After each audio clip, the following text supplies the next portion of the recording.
उन्होंने अपने काम से नहीं बाज आना, तशद्दुद करने वालों ने, जर्नलिस्टों ने हमने अपने काम से नहीं बाज आना। कहाँ से आपने आर्मी चीफ की आपने डिटेल निकलवा दी? भाई ये एक इदारा है, उन्होंने अगर आपको उठाया है, ज़ाहिर बात है कुछ तो दाल में काला था। उसकी वजह यह है कि अगर सिर्फ ताल्लुक या एसोसिएशन की बुनियाद पे आपने लोगों को उठाना है तो फिर भाई डीजीएफआई को भी पकड़ लेते, हुसैन भट्ट को पकड़ के मेरे साथ लॉकअप में बंद करते आप, क्योंकि उसके साथ मेरा 10-12 साल से ताल्लुक है। यहाँ पे सियासतदानों के भी तो असासे लीक होते हैं। आप इसको एलिगेशन समझते भी हैं या ये एलिगेशन ही नहीं होना चाहिए? आपका जो आर्मी चीफ रह चुका है, एक बड़े ओहदे पे रह चुका है, आवाम को क्यों नहीं उसके असासे जात का पता हो? अब ये तो एफआईए को बताना चाहिए कि ऐसी क्या वजह बनी, किसने चाबी दी उनको, किसने उनकी कानपट्टी को पिस्तौल को रखा, ये भट्ट साहब बताएं ना। ऐसा शख्स जो अब साबिक हो चुका है, अभी भी उसके इतने असलो रसूख हैं, इतनी ताकत है। फौज में कोई रिटायर नहीं होता। थोड़ी सी शर्म राना सना को आनी चाहिए कि नहीं आनी चाहिए? वज़ीर दाखिला है, उनके नीचे एफआईए कि आपके होते हुए अब लोगों पे आप जुल्म करवाएंगे, ना कोई सम्मन ना कोई वारंट, आप दिन दिहाड़े इस तरीके से आप लोगों को उठाते हैं। कोई शर्म है इन लोगों में जो इन सारी ऑर्गेनाइजेशन को हेड कर रहे हैं? जैसे एफआईए है, कोई तो दहशतगर्द बैठा हुआ था जो 20-25 लोग ऐसे मुंह उठा के घुस गए हैं। और इस पूरे रिमांड में आप पर कोई जिस्मानी तौर पे तशद्दुद या कोई आपको टॉर्चर भी किया गया? मुझे बताएं, गैर कानूनी उठा के ले जाना, कोई उसका प्रोसीजर, कोई एसओपी, कोई कानून कायदा अडॉप्ट ना करना, तो ये टॉर्चर नहीं है? कि आप वो उधर किस किस की कवर बनाने लगे हुए थे? अर्शद शरीफ शहीद का जो वाक़या वो अभी भी ज़हन में हमारे घूम रहा है। पिछले 4 साल में 42 सहाफ़ी जो हैं वो कत्ल हुए हैं। अब ये बातें देखें, इमरान खान के दौर में बड़ा तशद्दुद हुआ सहाफ़ियों, नौकरियों से लोग गए। मियाँ शहबाज शरीफ के दौर में सहाफ़ी कत्ल होना शुरू हो गए हैं। अब अगर मेरी कब्र का साइज़ लिया जा रहा है ना, तो भाई फिर ये मैं आपकी जो मशक्क़त है उसको बेसिकली कम कर रहा हूँ। अगर लोगों को नहीं उसमें फेंकेंगे एक ही कब्र में सबको, सरकशों को, या जर्नलिज़्म को बंद नहीं करेंगे, या तालीमी अदारों को जो डिग्रियाँ इशू करें नहीं बंद करेंगे, तो हम जैसे लोग तो फिर बोल देंगे। अस्सलाम वालेकुम नाज़रीन, मैं हूं आपका मेज़बान अली हमज़ा और आप देख रहे हैं न्यू डिजिटल। नाज़रीन, आज आपकी मुलाकात बड़ी ख़ास शख्सियत से करवाने वाले हैं। आज हमारे साथ मौजूद हैं शाहिद असलम साहब। आपने सोशल मीडिया पर इनकी वीडियोस वायरल देखी होंगे, ओवर माय डेड बॉडी। इनसे कुछ अशख़ास इनके लैपटॉप और मोबाइल का पासवर्ड लेना चाह रहे थे, इन्होंने नहीं दिया और उन्होंने कहा कि अगर आपको पासवर्ड चाहिए तो आप मुझे जान से मार के हासिल कर लें। इन पे इल्ज़ाम यह है कि जो साबिक आर्मी चीफ़ थे, उनके जो असासाजात थे, उनके मतलब इन्होंने कोई ख़बर आगे किसी को बेची और कहीं पैसे दे के वो ख़बर निकलवाई। क्या मामला था, कितने के अमीर हैं, कितने पैसे दे के ख़बरें निकलवाते हैं? शाहिद असलम साहब से बातचीत करते हैं। अस्सलाम वालेकुम जी अस्सलाम, थैंक सर, कैसे हैं आप? यू। जी मैं बिल्कुल ठीक, अल्हम्दुलिल्लाह। पहले तो आपको मुबारक हो, आप माशाल्लाह खैर वाफियत से ही वापस आ गए। काफ़ी में मुश्किल दौर है बारह। हाँ यकीनन साफ़ियों के लिए मुश्किल दौर है, लेकिन ये देखें, ये ना तो पहली वारदात है और ना आखिरी है। और ना आखिरी है। उन्होंने अपने काम से नहीं बाज आना, उठाने वालों ने, जुल्म करने वालों ने, तशद्दुद करने वालों ने, और जर्नलिस्टों ने हमने अपने काम से नहीं बाज आना, सच बोलने में, हक़ाइक़ को सामने लाने में, और सच्चाई और आज़ादी और जमहूरियत के लिए, रूल ऑफ़ लॉ के लिए, ह्यूमन राइट्स के लिए बोलते रहना, ये हमारी मजबूरी है, ये हम करते रहेंगे। शाहिद भाई, कितने के पैसे हैं आपके पास, कितने के अमीर हैं, किस किस को पैसा दिया, कहाँ से आपने आर्मी चीफ की आपने डिटेल निकलवा दी? ऐसे तो नहीं मिली होगी आपको? पहली बात तो ये है कि मैंने अभी थोड़ा सा ना इस पे ये कि निकलवाई या नहीं निकलवाई, ये मैं चाहूँगा, क्योंकि एफआईए इन्वेस्टिगेशन कर रही है, थोड़ा सा वो रोज़ी रोटी जो है ना वो हलाल करें, मेहनत करें। फ्रांसिक ज़ाहिर है वो कर रहे हैं, यकीनन उन्होंने उसके तोड़ लिए होंगे पासवर्ड वगैरह, तो वो चीज़ें निकाल रहे हैं ना, ज़रा थोड़ी मेहनत करें वो भी। और जब वो चीज़ें सामने कुछ लाएंगे तो फिर मैं उस हिसाब से उनका जवाब दूंगा।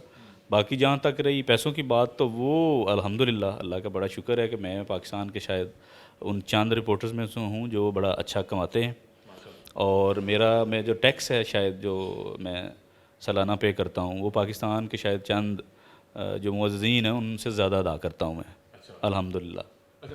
मुझे ये बताएं कि ये जो अहमद दुरानी साहब के साथ आपको जोड़ा जा रहा है कि आपने पहले पैसे दे के खबर निकलवाई और फिर ज़ाहिर बात है कि अगर पैसे दे के खबर निकलवाई तो आपने पैसे ले के आगे खबर दी होगी, उसमें कुछ सदाकत वदाकत है। बहरहाल आप कह चुके हैं, अभी मैं एफआईए को टेस्ट कर रहा हूँ कि उनमें कितनी काबिलियत है। अगर ये तासुर पाया जा रहा था, ये बात है, एफआईए एक इदारा है, उन्होंने अगर आपको उठाया है, ज़ाहिर बात है कुछ तो दाल में काला था, आपको कहीं ना कहीं कोई लिंक या कोई आपके पास वो इन्फॉर्मेशन थी तो आप रेलिवेंट थे, आपको उठाया गया, और किसी को क्यों नहीं उठाया गया? देखिए, मेरे उठाने के पीछे जो मुझे अभी तक जो असेसमेंट है मेरी, वो ज़ाहिर है एक एफबीआर के जो इन्होंने, क्योंकि कुछ लोग जो उठाए हैं उनमें से एक बंदे के साथ मेरा जो है वो ताल्लुक़ जोड़ते हैं। बल्कि ताल्लुक़ जोड़ते क्या है, मैं तो ये एफआईए वालों को पहले दिन भी ये मैंने बताया है कि भाई वो जो जिस बंदे से आप ताल्लुक़ मेरा जोड़ रहे हैं और उसके बाद आपने मुझे उठाया है, तो उस बंदे के से ताल्लुक़ मैं तो ओन करता हूँ। मैंने कब कहा है आपको मैं उस बंदे को नहीं जानता? मैं उस बंदे को जानता हूँ, वो मेरा बंदा मेरा फैमिली मेम्बर है, मेरा फैमिली फ्रेंड है, हमारा उठना बैठना है, और आज से नहीं है, साल से नहीं है, 2 साल से नहीं है, पिछले 10-12 साल से है, ठीक है। और वो मेरा दोस्त है, सोर्स नहीं है। पहली बात एफबीआर में, क्योंकि एफबीआर को मैं पिछले 10-12 साल से कवर कर रहा हूँ, और 10-12 साल जब आपको कवर करते होते हैं तो आप अंदाज़ा खूब कर सकते हैं कि मैं वहाँ पे मेरी पेनिट्रेशन जो है एफबीआर में वो कितनी है और किस लेवल तक की है। बाकी रही बात जिस सहाफ़ी ने ये ख़बर दी, देखें वो जिस सहाफ़ी ने ये ख़बर दी है वो मेरा ज़ाहिर द न्यूज़ में कुलीग रहा है। मैं द न्यूज़ में 2011 से 2018 तक रहा हूँ, और द न्यूज़ की जो इन्वेस्टिगेशन सेल की टीम है इस्लामाबाद में, जिसको अंसार अब्बासी हेड करते हैं, जिसके मेंबर उमर चीमा हैं, ये वहाँ पे जिस सहाफ़ी ने ये खबर दी है वो भी वन ऑफ द मेंबर थे वहाँ पे, और उस तरह से ज़ाहिर है वो मेरे एक फॉर्मर कलीग रहे हैं। बाकी इस जो डाटे की बात है या जो ये जो रिटर्न की बात हो रही है उसको शेयर करने को लेके या ट्रांसमिट करने को लेके, ये बिल्कुल मैंने कुछ उसको ना ट्रांसमिट किया ना शेयर किया, उसमें मेरा कोई रेलेवेंट कैसे हो गए इस केस के साथ? क्या ये तो नहीं था कि आपका ताल्लुक अहमद दुरानी से भी था और आप एफबीआर से भी आपका ताल्लुक था, तो उन्होंने कहा शायद यही वही कड़ी है जहाँ से डाटा लीक हुआ? नहीं, रेलिवेंट पता है क्या रेलिवेंट, वो ज़ाहिर है वो बनाना जितना मर्ज़ी कोशिश करें वो बनाने की, वो बनाते फिरें इसको। अगर मैं ये बात करता हूँ कि अगर एफबीआर का जो बंदा इन्होंने उठाया है उसके साथ अगर एसोसिएशन, ये स्टेप कहते हैं, जिस एसोसिएशन है जिसको मैं ओन भी करता हूँ, मैंने तो कभी डिनाई भी नहीं किया। वो मेरा सोर्स नहीं है। नहीं, मैं एक बात बताऊँ आपको, सोर्स में ज़ाहिर है आपको या एफआईए को थोड़ा बताने जा रहा हूँ। मैं ये कह रहा हूँ कि उस बंदे से अगर मेरी एसोसिएशन है और पास्ट में नूरानी से भी रही है, डज दैट मीन कि मैंने कोई क्राइम किया है या मैं इस डाटा शेयरिंग में या डाटा ट्रांसमिशन में इन्वॉल्व रहा हूँ? नहीं। उसकी वजह यह है कि अगर सिर्फ तल्लुक या एसोसिएशन की बुनियाद पे आपने लोगों को उठाना है तो फिर भाई डीजीएफआई को भी पकड़ लेते, मोहसिन भट्ट को पकड़ के मेरे साथ लॉकअप में बंद करते आप, क्योंकि उसके साथ मेरा 10-12 साल से ताल्लुक है। आपको पूरी एफआईए बंद करनी पड़ती फिर, क्योंकि सारी एफआईए से मेरा ताल्लुक है, सारी एफआईए से मेरी एसोसिएशन है, एफबीआर में सारे लोगों से एसोसिएशन है, एंटी करप्शन में है, बोर्ड ऑफ रेवेन्यू में है, नैब में है। तो फिर तो आपको ये सारे अदारे बंद करें ना फिर, अगर एसोसिएशन की बुनियाद पर आपने उठाना है। अच्छा शाहिद भाई, आपके एक्सपीरियंस से फ़ायदा उठाते हुए ये जो एलिगेशन है कि आर्मी चीफ का या सरकारी अफसरान का डाटा लीक किया है, क्या आप समझते हैं कि ये वाकई कोई एलिगेशन है भी? क्योंकि यहाँ पे सियासतदानों के भी तो असासे लीक होते हैं, बल्कि बताया जाता है कि आप अपने गोशवारे जमा करवाएं, बताएं आपके पास असासा कितना है। फिर हमने जजेस के भी देखे, तो पहले बताएं कि आप इसको एलिगेशन समझते भी हैं या ये एलिगेशन ही नहीं होना चाहिए? आपका जो आर्मी चीफ रह चुका है, एक बड़े ओहदे पर रह चुका है, आवाम को क्यों नहीं उसके असासे जात का पता हो? देखें, जहाँ तक ये बात है ना कि ये क्राइम है या नहीं है, देखें थोड़ी सी ना हमें समझ बूझ की इसलिए ज़रूरत है इन चीज़ों को समझने के लिए कि जो जर्नलिस्ट है ना, जर्नलिस्ट का काम क्या है? जर्नलिस्ट का काम है देना आवाम को, फिर प्रिविलेज इन्फॉर्मेशन जो है उसको एक्सट्रैक्ट करना है, निकालना है, हकायक सामने लेके आने हैं, वो चाहे किसी भी ABC के मुतालिक हो, उसने वो लेके आने हैं, रिपोर्ट करने हैं, लोगों को बताना है, ठीक है जी, उनको वेरीफाई करना है। बात ये है कि वो काम सहाफ़ी पहले भी करते रहे हैं, अब भी करेंगे। और मैं तो एक और इंटरेस्टिंग आपको बात बताऊं, इमरान खान साहब जो हैं ये उस वक्त सिटिंग प्राइम मिनिस्टर थे, मैंने इनके रिटर्न के हवाले से स्टोरी कर चुका हूं, मैं बोल न्यूज़ की वेबसाइट पे वो स्टोरी आज अभी भी पड़ी हुई है, ठीक है। और वो स्टोरी हमने फिर समी इब्राहिम साहब के साथ बोल TV पे प्राइम टाइम में वो स्टोरी हमने डिस्कस भी की बड़ी डिटेल में, पूरा प्रोग्राम हमने उस पर किया। तब तो कोई अलर्ट नहीं हुआ, तब तो एफबीआर के कोई कान नहीं खड़े हुए, तब तो एफआईए को कोई होश नहीं आई। ये जो एक्स्ट्रा फुर्तियाँ जो एफआईए ने दिखाई हैं इस केस में, अब ये तो एफआईए को बताना चाहिए कि ऐसी क्या वजह बनी, किसने चाबी दी उनको, किसने उनकी कानपट्टी को पिस्तौल को रखा। ये भट्ट साहब बताएं ना, भट्ट साहब बड़े अच्छी खासी शराफत से अपना मामला सारा निपटा रहे थे, अपना करियर, और चंद महीने रह गए उनकी नौकरी के, ग्रेड 22 भी मिल गया, इससे आगे का ग्रेड नहीं है पाकिस्तान में, DGFIA भी लग गए, इससे बड़ा ओहदा पुलिस अफसर के करियर में नहीं है। तो फिर ऐसी क्या मजबूरी बन गई भट्ट साहब को? लेकिन मुझे लगता है शायद वो ना अपनी पोस्ट रिटायरमेंट प्लान जो है उसको मद्देनजर रखते हुए वो देख रहे थे कहीं ना कहीं जो गवर्नमेंट है ना वो कहीं एडजस्ट कर लेगी, क्योंकि गवर्नमेंट पे यकीनन हो सकता है प्रेशर हो, आई डोंट नो। एक ऐसा शख्स जो अब साबिक हो चुका है, अभी भी उसके इतने असलो रसूख हैं, इतनी ताकत है कि अभी भी हर जगह उसकी मतलब कि उसी के नज़रिए के मुताबिक काम हो रहा है। देखें, हम तो यही सुनते आ रहे हैं कि फ़ौज में कोई रिटायर नहीं होता, ठीक है। और मुझे नहीं पता वो मतलब साबिक हो गए हैं, नहीं हुए, या वट एवर। लेकिन देखें, ज़ाहिर है उस अदारे के लिए तो वो उस अदारे के सरबराह रहे हैं, तो उनके लिए तो ज़ाहिर है वो बड़े अहम हैं, क्योंकि उस पूरे अदारे के लिए उससे बड़ा ऑफिस भी कोई नहीं है, या आपको भी पता है। तो ज़ाहिर है अगर वहाँ पे आई डोंट नो कि उनका क्या मौक़िफ़ है। नहीं, इन फ्यूचर कोई एक मिनट सुन लें। स्टैंडर्ड सेट कर रहे नहीं हैं। नहीं, एक सुन लें एक चीज़ इसको, ये बड़ी ज़रूरी है आपकी व्यूअर्स के लिए ये जानना कि देखें, मुझे नहीं पता कि उस अदारे का इस सारे मामले में कितना प्रेशर है या नहीं है, या उनका है भी कि नहीं, आई डोंट नो, मेरे पास तो ऐसा कोई क्लू नहीं है।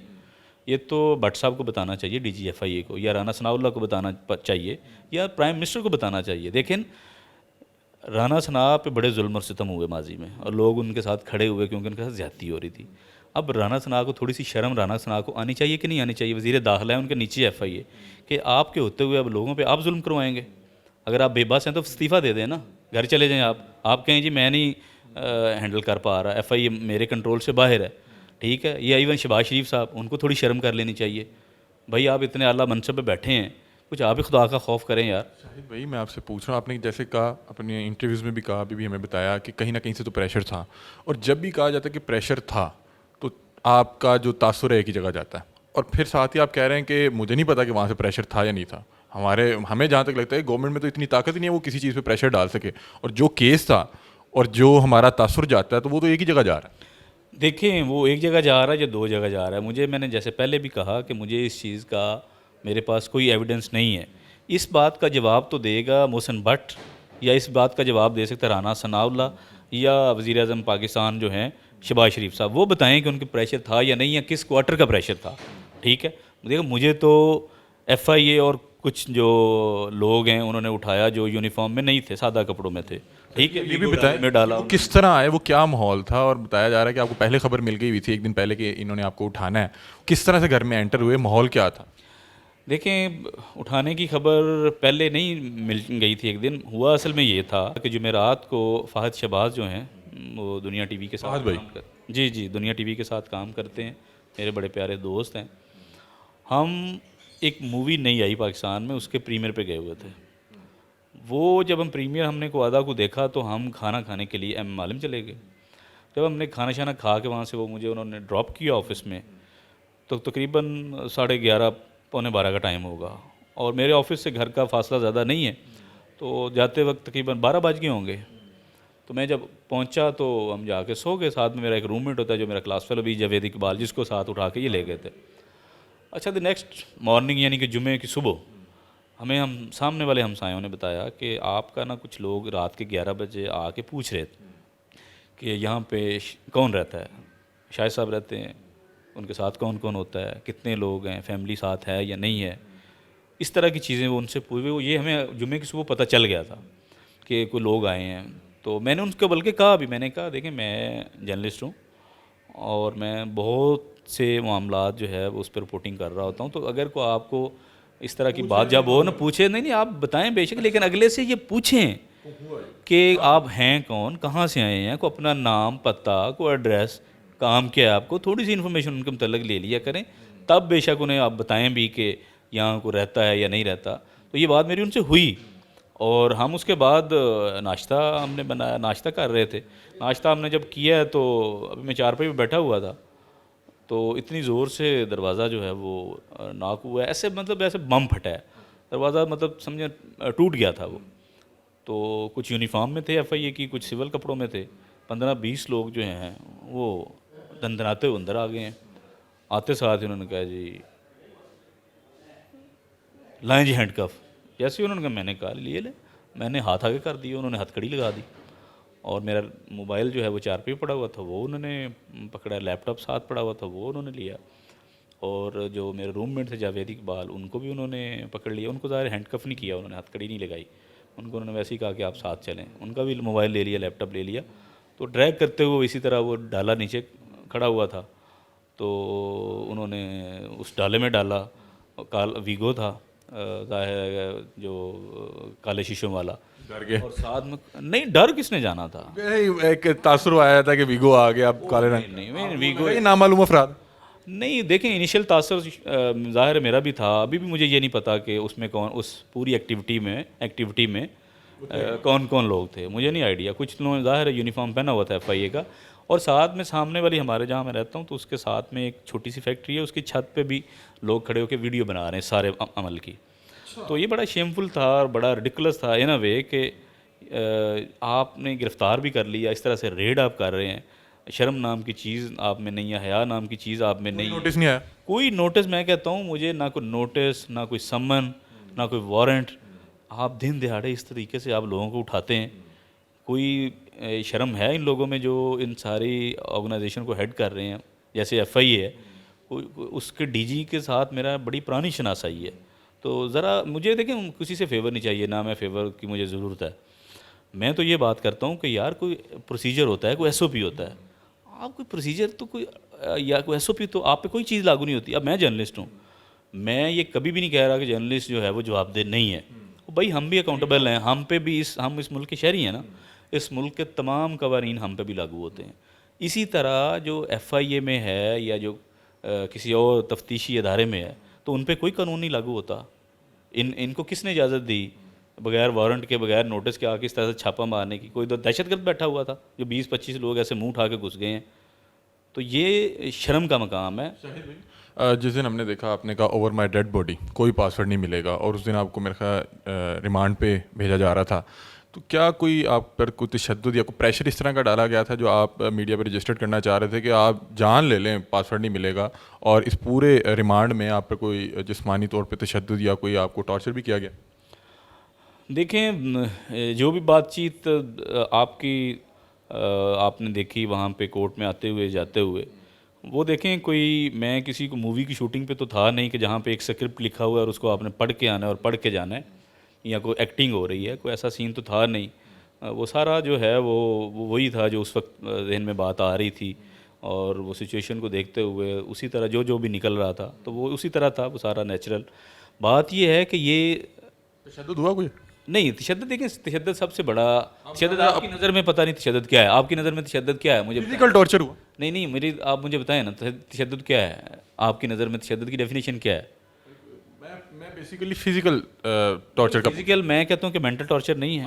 कुर्सी बनाया गया? नहीं, मैं बताता हूँ आपको। मुझे बताएं कि एक बंदे को गैर कानूनी तौर पे उठाना इस तरह से दहशतगर्दों की तरह घर में घुस के, मुझे बताएं, गैर कानूनी उठा के ले जाना, कोई उसका प्रोसीजर, कोई SOP, कोई कानून कायदा अडॉप्ट ना करना, तो ये टॉर्चर नहीं है? टॉर्चर है। देखें, उसके बाद मुझे ज़ाहिर जब वो हेडक्वार्टर ले उधर FIA इस्लामाबाद जोन में लेके गए हैं G13 में, तो वहाँ पे उन्होंने, अब IO के कमरे में बैठा हूँ, जो असिस्टेंट डायरेक्टर है रिजवान मेहदी, उसके साथ 2-3 और लोग थे। उन्होंने जब मैंने पासवर्ड उन्होंने मांगा, मैंने इनकार कर दिया। मैंने कहा नहीं देना मैंने पासवर्ड, आप जो मर्ज़ी करते फिरें। तो तब उन्होंने, जो एक उसमें उनमें था, वो IO बैठा हुआ था उसी कमरे में था, तो उसके सामने एक वो एहलकार था, उसने कहा कि खड़ा हो जा, तू जैकेट उतार के इधर रख दे। मैंने रख दी, मुंह दीवार कर ला, ठीक है जी, तो कुर्सी बन जा, ठीक है। थोड़ी देर कुर्सी बना रहा, फिर जनाब ओए बाजू ऊपर कर ले तू। बात यह है कि मैंने उसको एक बात उस दौरान ना, अब ये रिजवान मेहदी जो असिस्टेंट डायरेक्टर है, जो मेरा तफ्तीशी है इस केस का, ये सारा उसके सामने हो रहा था। 3-4 लोग थे उस कमरे में, और जावेद इकबाल जिसको मेरे साथ इन्होंने मेरे रूममेट को उठाया हुआ था, वो भी उस वक्त उसी कमरे में बैठा हुआ था, उसके साथ कुर्सी बने में? नहीं, सिर्फ आपके लिए? वो सिर्फ ये जो हास ट्रीटमेंट आपके लिए, वो ये हास मोहब्बत मेरे लिए थी। और मैंने वहाँ पे फिर उसको कहा, जो ये सारी इंस्ट्रक्शन दे रहा था ना एहलकार, मैंने उसको कहा, मैंने कहा बात सुन, तू मेरी ना हड्डियाँ तोड़ दे या तू मुझे उल्टा लटका दे, पासवर्ड तुम्हें कोई नहीं मिलना। ये मत सोच के तू इस तरह के प्रेशर टैक्टिक्स इस्तेमाल करके तू पासवर्ड ले लेगा, तू कर मुझ पर तशद्दुद जितना तेरा दिल करता है, ये चीज़ें नहीं मिलनी मुझसे। शाहिद भाई, बस इख्तिताम की तरफ चलते हैं, इंटरव्यू ज़्यादा ही लंबा हो गया। इस सारे मामले में हमने देखा कि जो आपके मीडिया के हजरात दोस्त साहब थे, उन्होंने बड़ा एक अच्छी चीज़ लगी कि लोगों ने ये नहीं देखा कि आप किस इदारे से हैं या वो किस इदारे से, उन्होंने बड़ा खुल के आपको सपोर्ट किया। इस सारे मामले में दोस्तों की तो सपोर्ट साथ थी, फैमिली कहाँ पे खड़ी हुई थी? फैमिली पे क्या कर्ब और क्या माहौल था? देखें, इसमें मैं आपको बताऊं कि जो आपने बात की है ना दोस्तों की सपोर्ट की और खड़ा होने की, और विदाउट नोइंग कि कौन किस अदारे के लिए काम कर रहा है, ये मैं समझता हूँ ये वो स्टैम्प थी। हम काम तो ज़ाहिर कर रहे होते हैं, लेकिन ये वो मेरे प्रोफेशनल कंडक्ट पे मोहर थी कि मेरा जो काम है ये मेरे काम की वैल्यू थी, मेरी इंटेग्रिटी और मेरी जो क्रेडिबिलिटी को स्टैम्प किया जा रहा था बुनियादी तौर पे पूरी जर्नलिस्ट कम्युनिटी की तरफ से। देखें, इसमें किसी चैनल ने, किसी अदारे ने ये नहीं सोचा कि मैं किस अदारे के लिए काम कर रहा हूँ, ठीक है, या मैं किस अदारे के लिए काम नहीं कर रहा। एवरीबडी स्टूड अप, और ये मेरे लिए बड़ी खुशी की बात थी, मेरे लिए बड़े ये इत्मीनान और सुकून की बात थी कि कम्युनिटी ने बुनियादी तौर पे इस बात को रजिस्ट किया है, बड़ा स्ट्रांगली रिजेक्ट किया है कि आप किसी भी प्रोफेशनल जर्नलिस्ट को इस तरह से माल ट्रीटमेंट नहीं कर सकते, और वो इस तरह का जुल्म बर्बरियत जो है उसको कभी भी सपोर्ट नहीं करेंगे, और वो खड़े होंगे, और वो सहाफ़ती कम्युनिटी खड़ी हुई। यही मेरी सबसे बड़ी स्ट्रेंथ थी, और जिसके लिए मैं तमाम जो सहाफ़ती तंजीमें हैं या मीडिया के अदारे हैं और बहुत से इंडिविजुअल हैं, जिनमें चाहे सबसे बुनियादी तौर पे उमर चीमा, उनका बड़ा बुनियादी किरदार था, जिनको लॉकअप से मैंने कॉल करके बताया कि मुझे जो है इस तरह से एफआईए ने उठा के लेके आई है, वगैरह उससे पहले किसी को नहीं पता था, ना मेरा किसी से रब्ता हो रहा था, इवन फैमिली को भी नहीं पता था कि मैं कहाँ पे हूँ। इन्होंने 12 बजे के करीब दिन में उठाया। मेरी फैमिली को जो पता चला है वो अगले दिन सुबह टीवी से पता चला है, जब खबरें टीवी पे चली हैं। मेरी फैमिली को नहीं पता कि क्या मामला हुआ और क्या हो गया है, तो उनके लिए बिल्कुल एक जो है वो एक सरप्राइज़ था। तो फैमिली ज़ाहिर है वो बड़ी कुछ अर्सा पहले जो हमने देखा कि अरशद शरीफ साहब के साथ हुआ, और फिर आप सहाफ़ी हों और आपको इस तरह उठाया गया, टीवी से खबर मिल रही है, घर वालों पे माहौल क्या था? वो तो डर गए होंगे। आपकी बातचीत हुई वापस आके, क्या बातचीत हुई? देखें, ये एफआईए वालों का जो, जब आप टॉर्चर की बात कर रहे हैं ना, तो वन ऑफ द टॉर्चर यही था कि मेरी घर पे बात नहीं हो पा रही थी, ठीक है। इवन लॉयर से मेरे से इन्होंने बात नहीं करवाई एफआईए वालों ने। जिस दिन जुमे को मुझे उठा के लेके गए, मैं तकरीबन 4 सवा 4 हम एफआईए इस्लामाबाद जोन के ऑफिस में पहुंच चुके थे G13 में। मैं तब से लेके अगले दिन सुबह तक मैं इनको कहता रहा मेरी लॉयर से बात करवाएं, मेरी मियाँ अली इशफाक से बात करवाएं जो मेरे लॉयर हैं। इन्होंने बात नहीं करवाई मेरी। नहीं नहीं, वो हो जाएगा, वो आ जाएंगे, उनको पता चल जाएगा, ये है वो है। फिर फैमिली से कोई बात नहीं हुई। अब देखना फैमिली को मैं क्यों चाह रहा था कि फैमिली से बात हो जाए, कि मैंने कहा कि उनको बजाय कि टीवी से पता चले, मेरे बच्चे छोटे हैं अभी, और मैं नहीं चाहता था कि वो इस तरह की जो कुछ ऐसे नक्श लेके जो है वो बड़े हों कि जो शायद सारी ज़िंदगी ना मिटें। तो मैं चाह रहा था कि मैं उनको पहले ही जो है फैमिली को बता दूं, ताकि वो बच्चों को उस तरह से लुक आफ्टर कर लें, या उनको थोड़ा बहुत इस तरह से बता दें या साइड पे कर लें कि क्या जो है अचानक टीवी पे चल सकता है। तो ये मुझे था इस तरह से, लेकिन अनफॉर्चुनेटली ऐसा नहीं हुआ। उन्हें चैनलों की ब्रेकिंग स्टोरियों से ही पता चला कि शाहिद को किस तरह से जो है वो उठाया गया है। उसके बाद जब फैमिली मेरी संडे को आई भी है मिलने के लिए, तो वहाँ पे भी एक कर्फ्यू का माहौल था। 4 4 घंटे जलील करते रहे हैं, मेरी फैमिली को मुझसे नहीं मिलने दिया जा रहा था। फिर कहीं से ज़ाहिर फिर उमर चीमा इन्वॉल्व हुए, एजाज सैयद, मतियुल्लाह जान, ये फाज शहबाज का बहुत बड़ा रोल है सारे मामले में। ये स्पेशली लाहौर से भागे भागे वहाँ पहुँचे। तो मुझे फ़ख्र है कि जो मेरी सहाफ़ती कम्युनिटी में जो चंद दोस्तियाँ हैं, वो इस काबिल हैं कि अगर मैं मुश्किल में हूँ, हक अदा किया। वो अगर मैं मुश्किल में हूँ तो वो खड़े भी होते हैं, सपोर्ट भी करते हैं। और फिर सबसे बढ़ के देखें, मेरे अदारे ने भी बड़ा सपोर्ट किया। बोल टीवी जिस तरह से खड़ा हुआ, जिस तरह से मैनेजमेंट ने इसको सपोर्ट किया, आमिर जिया साहब जो मेरे हेड हैं, जो बोल इंग्लिश के सारे मामलात को देख रहे हैं, और समी इब्राहिम साहब जो बोल टीवी को सारे को हेड कर रहे हैं, ओवरऑल मैनेजमेंट ने, और सारे जो मेरी बोल टीम के रिपोर्टर्स हैं जो असाइनमेंट में हैं, ये बाकी उन सारों ने, सदीक जान का बड़ा रोल, मतलब वो कैसे भागा और उसने सारा कोर्ट कचहरी के सारे मामला देखे। तो आई फील रियली हम्बल के एवरीबडी स्टूड अप, और हर एक ने मेरे लिए आवाज़ उठाई। ये मेरे लिए काफ़ी बायस इत्मीनान है। चलिए थोड़ा सा लाइटर नोट पे एंड कर लेते हैं। ये लास्ट सवाल है कि आप वो उधर किस किस की कब्र बनाने लगे हुए थे कि मैंने ऐसे कब्र में नहीं जाना, आपने कैसे कब्र में जाना है और किस किस को साथ लेके जाना है, ज़रा वो भी ज़रा बताएं, वो क्या था? देखें बात यह है कि वो बात मेरे जहन में आप देखें ना आई कैसे। ये आपको भी पता है कि पाकिस्तान का जो 75 साल की तारीख है जर्नलिस्टों के लिए को बहुत अच्छी नहीं है, और पाकिस्तान दुनिया के चंद उन ममालिक में शामिल है जहाँ पे जो सहाफ़ियों के लिए ख़तरनाक तरीन ममालिक है। अभी कल ही सेनेट में एक जो है वो डिटेल सबमिट हुई है कि पिछले 4 साल में 42 सहाफ़ी जो हैं वो कत्ल हुए हैं और उनमें से 50 का कोई कातिल पकड़ा भी नहीं गया। ये देख कितने जुल्म, जबर और बर्बरियत की बात है कि जहाँ पे सहाफ़ी जब जी का चाह किसी का उड़ा के मार दो, कोई पूछने वाला नहीं है। और अरशद शरीफ शहीद का जो वाक़या वो अभी भी ज़हन में हमारे घूम रहा है। उनकी मट्टी की देखें, जो कब्र की मट्टी है ना, वो अभी खुश्क नहीं हुई। उनको आज तक उनकी फैमिली की मदय्यत में पर्चा दर्ज नहीं पाकिस्तान में हो सका। उनको सुप्रीम कोर्ट ने नोटिस तो ले लिया, अब हम उम्मीद भी करते हैं शायद जस्टिस हो। अब ये बातें देखें, इमरान खान के दौर में बड़ा तशद्दुद हुआ सहाफ़ियों, नौकरियों से लोग गए और उसके बाद उनके घर में घुस के मारा गया, लोगों को तशद्दुद किया गया, अगवा हुए। लेकिन ये जो एक स्टेप बात आगे चली गई है, अब मियाँ शहबाज शरीफ के दौर में सहाफ़ी कत्ल होना शुरू हो गए हैं, तो वो बात मैंने उस लिहाज से की थी कि आपने एक कब्र तो बना दी है, एक सहाफ़ी उसमें चला गया। अब अगर मेरी अगर कब्र का साइज़ लिया जा रहा है ना, तो भाई फिर ये मैं आपकी जो मशक्क़त है उसको बेसिकली कम कर रहा हूँ कि एक ही बनाएं, उसमें जितने सरकश हैं ना उन सारों को फेंक दें, ऊपर से लेंटर या मट्टी डालें ना। बिल्कुल देखें ना, फिर ह्यूमन राइट्स की बात करेगा ना, यहाँ पे जमहूरियत की बात करेगा ना, आइन कानून की बात करेगा ना, फैक्ट्स की बात करेगा ना, आपकी करप्शन या किकबैक की बात करेगा जो इस मुल्क की अशराफिया है, जो इस मुल्क के हुक्मरान हैं।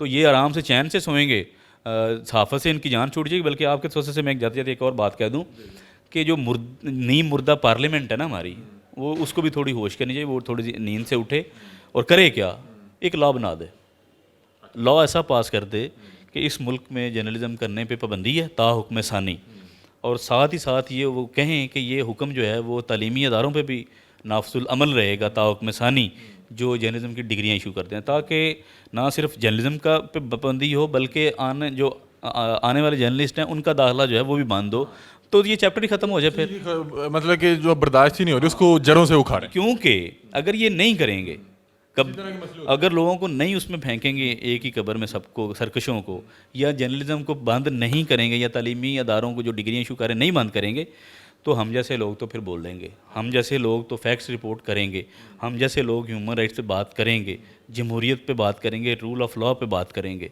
आइन की बात करेंगे, कॉन्स्टिट्यूशन की बात करेंगे, लोगों की करप्शन और किकबैक उनको हम एक्सपोज करते रहेंगे। ये तो हमारा काम है, फिर हम तो नहीं रुकेंगे फिर। बहुत शुक्रिया जी। तो नाज़रीन, शाहिद असलम साहब हमारे साथ मौजूद थे और जो एक दुरानिया, उससे मेरा ख्याल है ये डबल दुरानिया का इंटरव्यू हो गया, क्योंकि बड़े एक जो है फैक्चुअल गुफ्तगू कर रहे थे। इन्होंने बीच में बताया कि मैंने इमरान खान साहब के दौरे इक़्तिदार में खान साहब पर भी इसी तरह की रिपोर्ट की, तब तो किसी ने कुछ नहीं कहा। ये रिपोर्ट जिसने भी की, इसमें ऐसा क्या था कि जहाँ पे जिस मुल्क में हुक्मरानों के अपने जो है असासे ज़ाहिर और साबित करने पड़ते हैं, वहाँ पे जो भी शख्स है यहाँ पे वो खासो आम है, वो अगर यहाँ पे किसी भी आला ओहदे पे रहे तो आवाम को पता होना चाहिए कि इसके पास क्या और क्या था और अब कहाँ तक है। बहरहाल शाहिद भाई के साथ जुल्म और ज़्यादती की जो दास्तान है वो आपने सोशल मीडिया पर तो देखी होगी। ये बहुत सी जगह कह चुके हैं कि मुझे जिस्मानी तौर पर तशद्दुद नहीं किया गया, लेकिन अगर किसी शख्स को आप घसीटते हुए लेके जा रहे हैं और आपने कोई रूल और रेगुलेशन फॉलो ही नहीं किया और फिर उसको वहाँ पे जाके आप चेयर बना रहे हैं, ये मेरा ख्याल है क्या एज आपकी 40 साल के करीब तो होंगे या 35 साल? नहीं, आपने बहुत बूढ़ा बना दिया, थोड़ा सा कम। 35 साल? हाँ, 35 30 या 35, यानी कि एक वालिद है, मतलब कि शौहर है, मतलब कि बच्चे हैं। अब वो जब वालिदैन या जो भी इनकी फैमिली मेम्बर है ये देखेंगे कि मेरे वालिद को ज़ोर ज़बरदस्ती के साथ चेयर बनाया गया, ये क्या आप कर रहे हैं? क्या आपने उनको चेयर बना के उनसे वो चीज़ें हासिल कर ली जो आप हासिल करना चाह रहे थे? बहरहाल ये सवालिया निशान है। अपनी राय से कमेंट सेक्शन में ज़रूर आगाह कीजिएगा। तब तक के लिए अपने मेज़बान अली हमज़ा को दीजिए इजाज़त। अल्लाह हाफ़िज़।